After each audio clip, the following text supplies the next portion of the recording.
এক সপ্তাহ আগেই বাংলাদেশের মতো দলকে হারিয়ে ক্রিকেট বিশ্বে আলোড়ন জাগিয়েছিল যুক্তরাষ্ট্র। বিশ্বকাপে স্বাগতিকরা বাংলাদেশকে সিরিজ হারিয়েছিল 2-1 ব্যবধানে।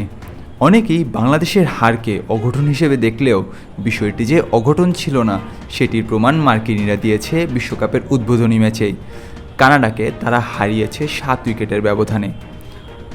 ডালাসের গ্র্যান্ড প্রেরি স্টেডিয়ামে আগে ব্যাটিং করে 5 উইকেটের খরচায় 194 রান তোলে কানাডা।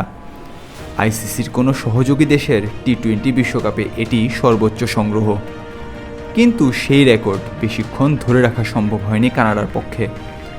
ঘণ্টাখানেকের ভেতরেই যুক্তরাষ্ট্র টপকে ফেলে সেই রেকর্ড।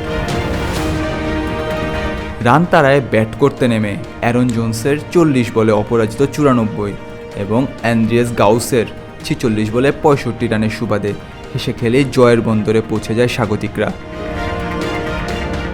একদিকে ভারতের কাছে বাংলাদেশের বাজেভাবে হার, তার ওপর বাংলাদেশ যেই যুক্তরাষ্ট্রের বিপক্ষে হেরেছে সেই যুক্তরাষ্ট্রই পেয়েছে রেকর্ড গড়া জয়। আর বিষয়টি পুরোই সোনায় সোহাগা হয়ে যায় ভারতীয় স্পিনার রবিচন্দ্রন আশ্বিনের জন্য। যুক্তরাষ্ট্রের দাপুটে জয়ের পর ভারতীয় স্পিনার খোঁচাই মেরে বসলেন বাংলাদেশকে। সামাজিক যোগাযোগ মাধ্যম এক্সে তিনি লেখেন, অ্যারন জোন্স যে সিয়াটল অ্যারাকাসের হয়ে খেলে আজ বিশ্বকাপের প্রথম ম্যাচে দারুণ ব্যাটিং করেছে। যুক্তরাষ্ট্র আমাদের দেখাচ্ছে বিশ্বকাপের আগে বাংলাদেশের উপর কেন তারা ছড়ি ঘুরিয়েছে।